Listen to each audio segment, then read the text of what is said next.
Hey guys, so in this clip, we're going to be drilling the two side panels to the studs in your walls.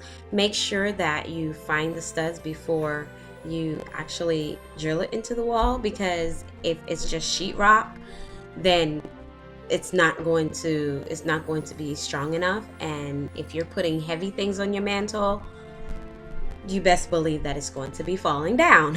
So make sure you drill it right into the studs in your wall.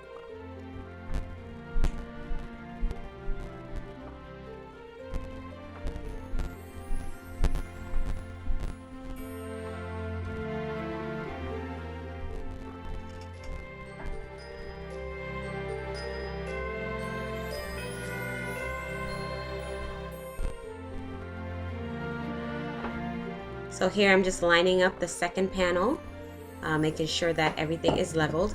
And if you guys notice, I don't use a leveler. I'm not the most precise person when it comes to measurements and levels and all those things. I kind of just gauge everything by my own eyes, and so don't follow my footsteps in terms of that. Make sure you guys have your leveler and everything like that so that it will be straight. But it did actually end up very straight, and I'm very happy with the project.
So I had to get Mikey's assistance.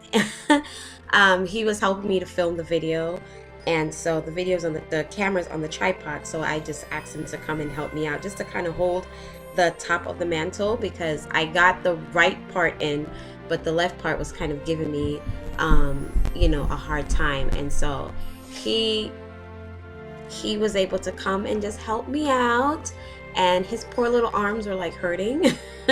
But he did such a great job in helping me to get the brackets up and get the mantle up, and for me to do it as tightly and as quickly as possible.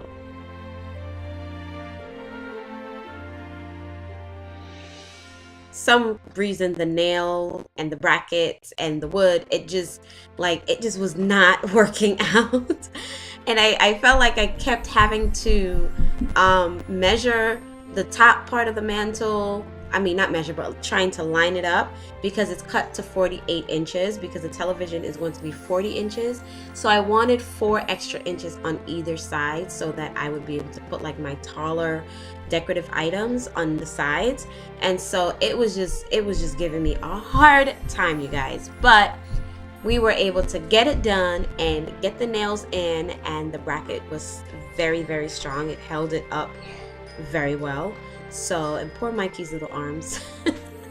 But he did such a great job in helping me.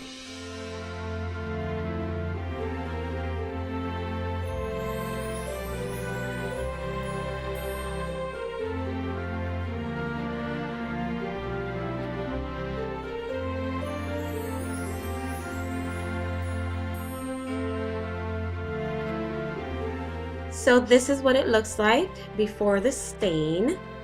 I think it turned out pretty good, you guys. For my first try at doing a faux fireplace mantle, it turned out really good.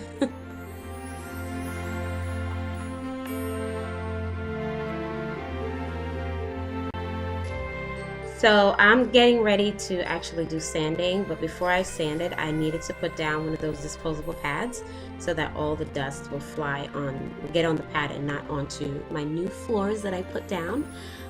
So you're gonna sand it here with the 120 grit sanding block, and it came out so smooth.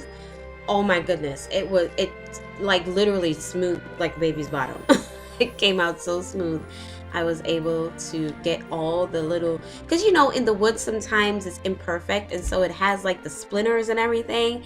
And normally when I'm using wood, I get splinters in my fingers, in my hand. But this one, luckily, I did not get any splinters, thank God, because I was a little bit more careful this time, because them splinters hurt, y'all. Them things hurt. So I was a little bit more careful this time, and I was able to sand it down smooth as possible, and it turned out amazing.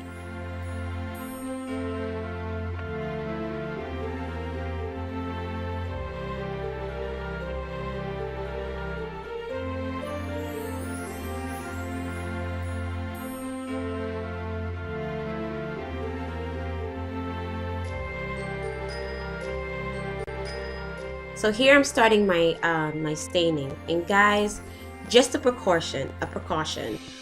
I did the stupidest thing ever in life. Like, I totally forgot to open up the windows, and it was my first time using stain.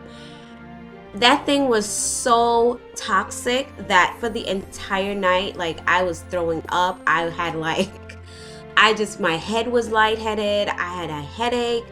It just was not about the right, you guys. And so make sure that whenever you're using stain or any type of toxic chemical, that you are in a well ventilated area and that you do have a breathing mask on, because I didn't have a breathing mask. I did not open the windows because I was so focused on getting the project done that I forgot to completely open up the windows in the house. So I had to leave the project. At the end, I didn't even get to finish staining the project, so I had to come back to it and leave the project undone so that I can open the windows and get all of the toxic smell out the house. It was real, like it was real. So make sure that your windows are open, doors are open if it's in the winter time. I mean, whatever ventilation you can get, make sure that you get that, because it's really, really terrible to inhale that stuff.